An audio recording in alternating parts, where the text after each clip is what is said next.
I want to talk about the digitization of society or the digital society. It's completely different to the use of digital instruments in society as instruments to make life easier, to make life more comfortable, or as well for the purpose of surveillance or something like this.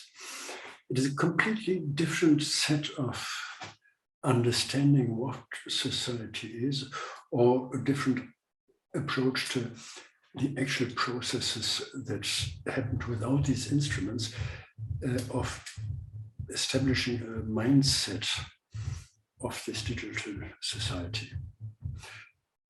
And I want to begin with Mephistopheles in the Faust, Goethe's Faust, saying, "Nor can I therefore greatly blame you, students. I know what science this has to come to be. All rights and laws are still transmitted like an eternal sickness of the race, from generation into generation fitted and shifted round from place to place. Reason becomes a sham, beneficence a worry." It's one of my favorite pieces, Goethe's Faust, and it is surely as well one thing. There's no harm, one of the pieces of the world literature to know, at least in part, by heart. So digitization of society, or the digital society, is something completely different. And I want to quote in length from a book in the beginning, Armin Nasehi, Muster Patterns.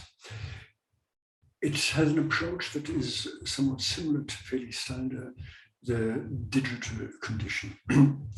Now, the quote here from Nasehi, a lengthy quote, goes like the following. The everyday use of digital technologies has produced something very similar. And I'm not talking about the great cultural changes of the digital age, but about the small changes in the text production of a young scientist or boy who wanted to become one. So this is a little bit his autobiography as introduction to this book, which is unfortunately in German, so I have to translate it. The computer as a writing device has not simplified or accelerated writing. It is not a question of scalability. The computer as a writing device has dematerialized writing. Before text comes to paper in an analog way, it lives in a virtual state. Its virtuality consists in the fact that it remains permanently changeable without having to be changed as a whole. Insertions, reformulations, revisions no longer leave traces. The text has lost its aura, as Benjamin would say. Everything is revisable until the end. And at the same time, provisional versions already look aesthetically finished. With the help of the functions of word processing software, completely unfinished texts could suddenly be presented as if the text were already text, something one would have refrained from doing before, because it would have involved the considerable additional effort of always having to rewrite everything. Those who did this kind of writing will remember perhaps the last line. You just finished a page, the last line, something went wrong. You had to start from the scratch. Or you saw by use of Tipex or in which way ever that you corrected something. So what actually can we see in today's society that changed? And I take as point of departure the beginning of late capitalism, if you want, late capitalism in terms of the fully established industrial capitalism, with its mass production. Mass production, especially known as a Fordist model, where I could buy every Ford Model T in any color, only it had to be black. The idea was that everybody could afford. No, everybody would not mean everybody really literally, but it was a mass production Ford had in mind. I produce something that has to be consumed, that has to be bought as well. What we find now is, of course, a similar pattern in terms of everything should be bought, but at the same time, we are not producing masses in the earlier sense, but we are producing the possibility to vary goods. The variation, the mass variation, everything seems to be possible. We can combine things in different ways. This is not only the economic side, but it is as well an understanding of what actually society is, what we can do, our power over things, the power of the consumer, which actually means that production is not losing its significance, its meaning, but it is going back, stepping back. On the backstage, we see the production.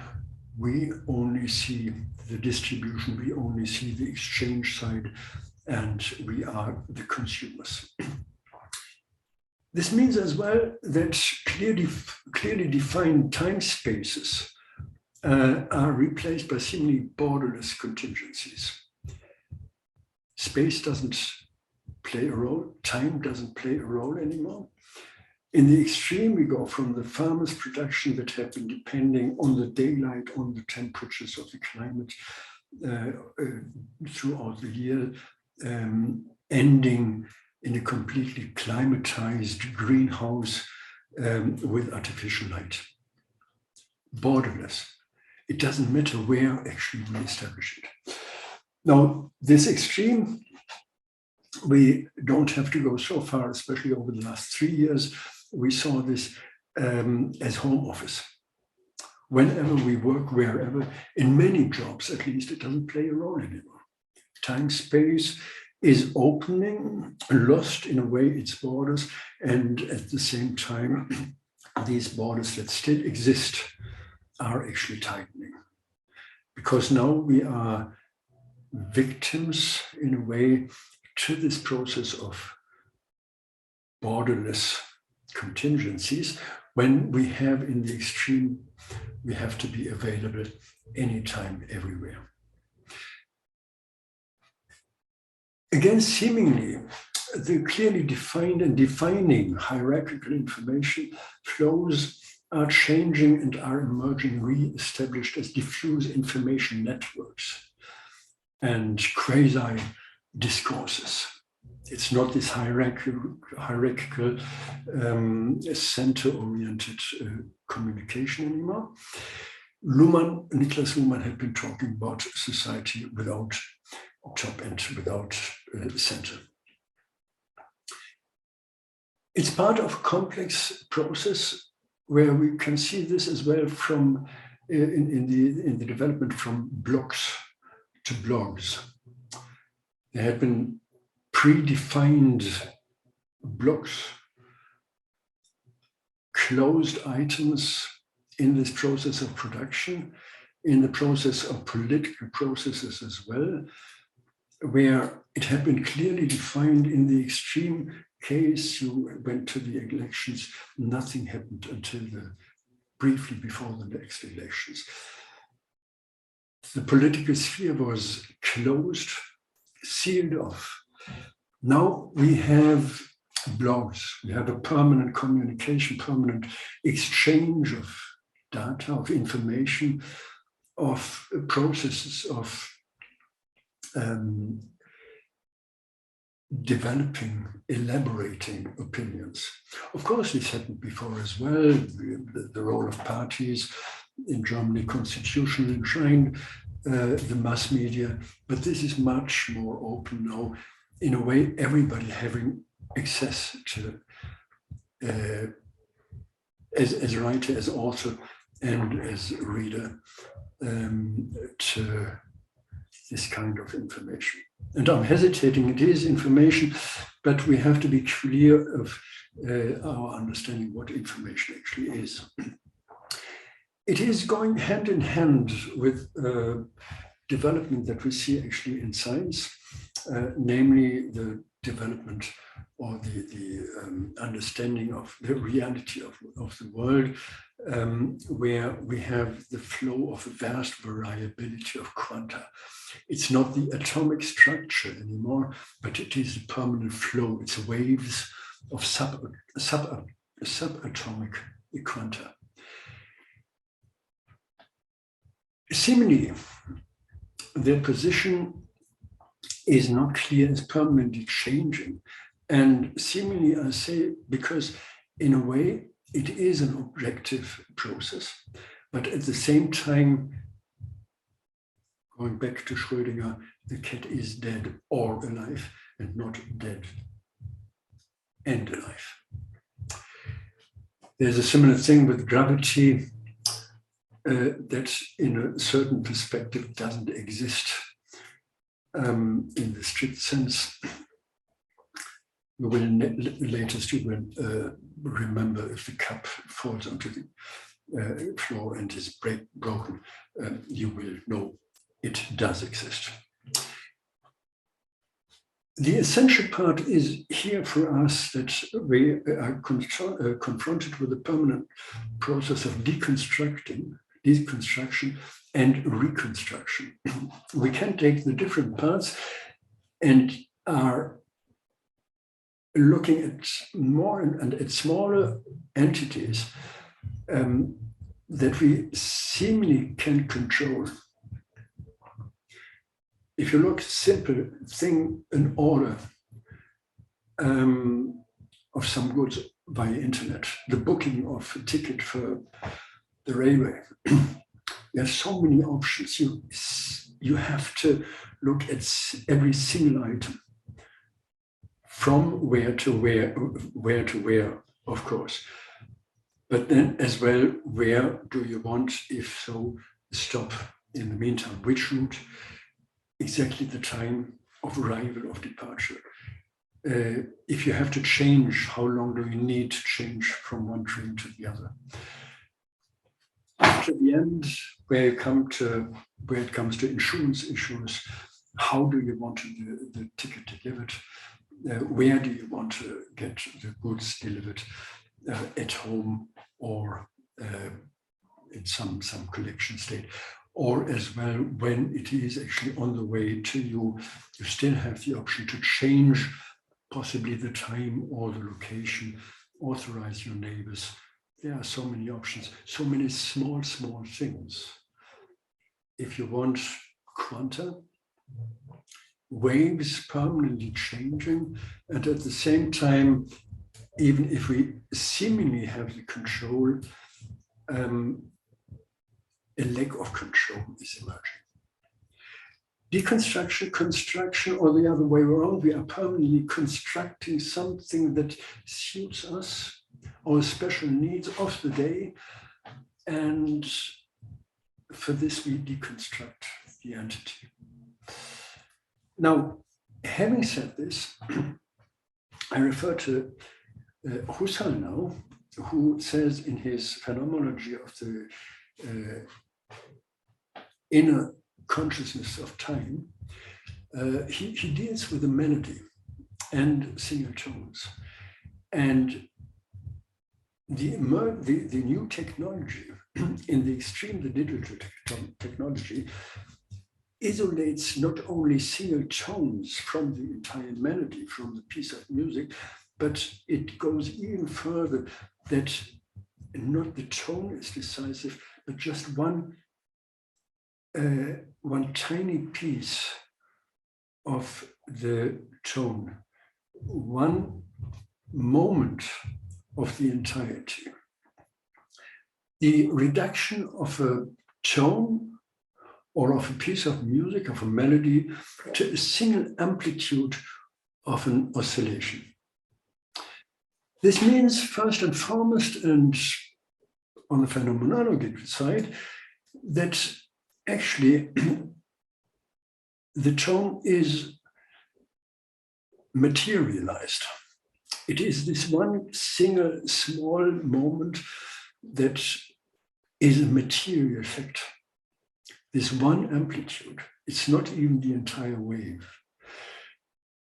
It is in this way materialized, but there is a paradox that this kind of materialization of the tone means actually the complete dematerialization of it, because it is taken out of context. It is this amplitude, it is the tone, it is the piece of music or the melody, and then the piece of music played by a symphony orchestra or whatsoever that actually matters.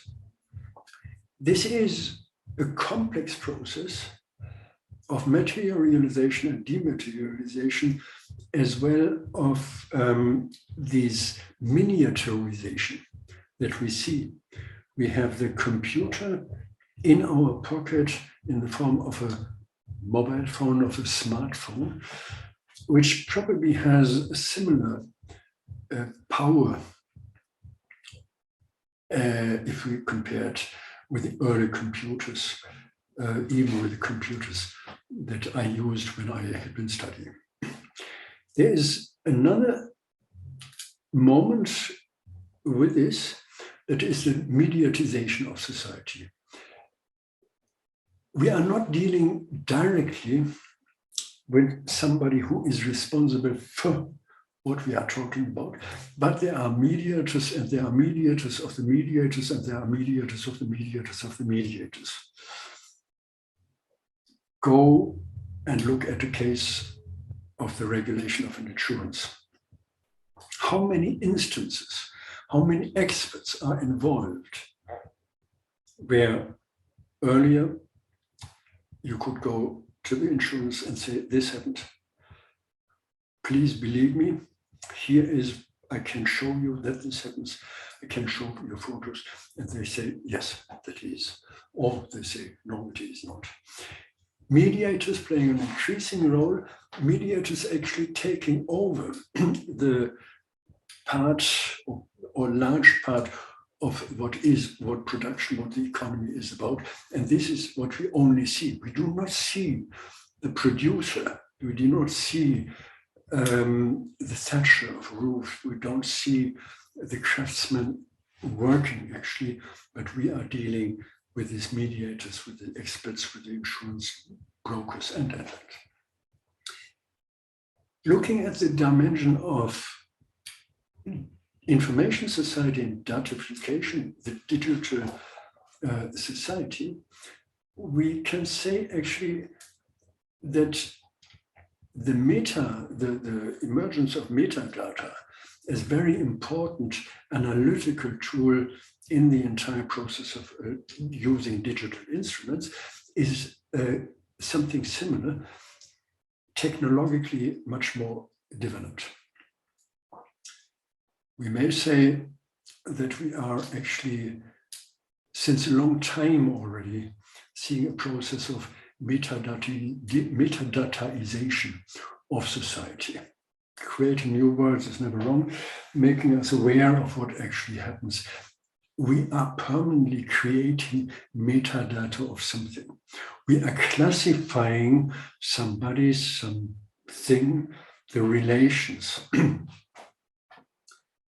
This is getting more and more important, and this is getting more and more important, not least in a very specific and, again, critical way. Before I come to this, I want to look further at this paradox of the materialization of the tone, the reduction on the single amplitude of an oscillation, which means the complete dematerialization. Now I want actually to come to the economic aspect of the entire process and look at what we see in the economy, where we see actually, before this happens as a process of digitization, we see the processes of commodification. Use value and exchange value are separated, and the turn of the exchange value establishes itself as a use value.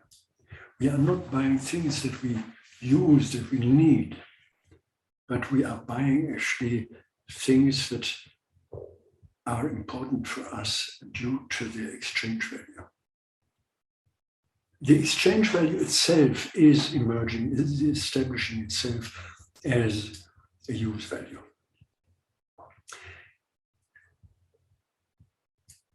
The signs of this digitalization process, coming to this late stage, we are talking about numbers without content and meaning.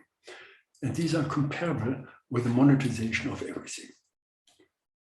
If there is not a price label on something, it is not worth anything. Put a high price level on it, a label with a high price, then it is highly valuable. Meaning that we lose as well this link to the value creation, to the productive aspect of that is behind value production. This means as well that datafication, or the critique of datafication, is similar to the critique of capitalism, to the political economy of capitalism. Everything becomes now visible, including the fact that we see it is a fake. And we look into the mirror.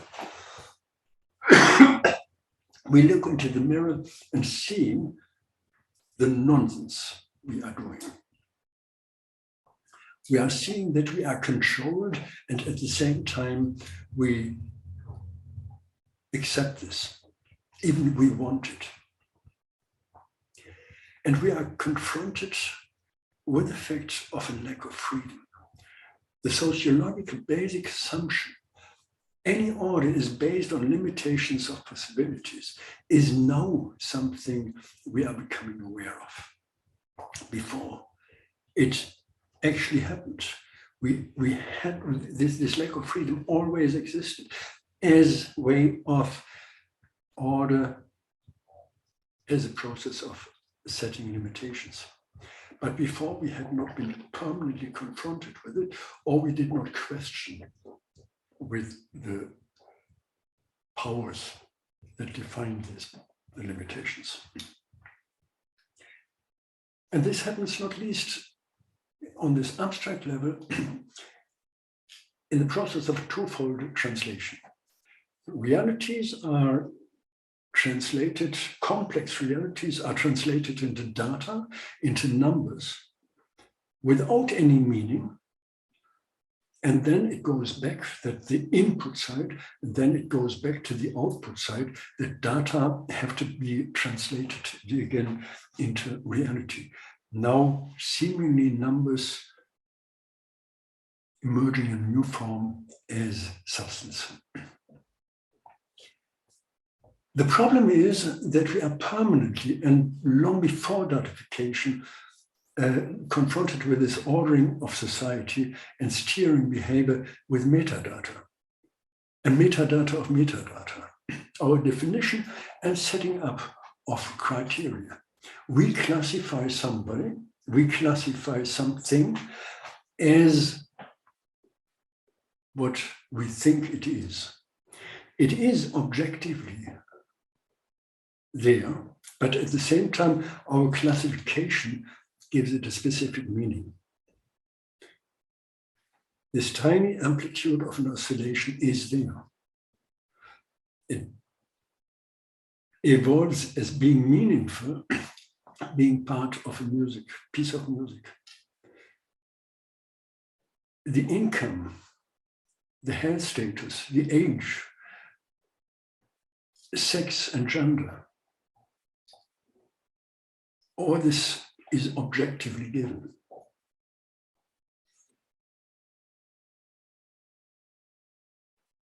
The size of a house, the location of this accommodation is objectively given. But it only evolves as meaningful if we say it is meaningful. We classify people on the basis of where they live. We classify a house as being a palace or a small hut. It is this objective and the subjective dimension. In this way, we have to think, with this I come to an end, talking about digital society, in a different way. And we have to ask now, how much and what exactly is new and different if we compare today, moving towards quantum computers, with the time of Gotthold Ephraim Lessing, who presented the meaning of the binary code, or the times of Adolf Quetelet, who imagined the normal human seeing any deflection in negative terms. With this, I want to leave it to you to think about what actually we make out of it and which reality we shape on this basis.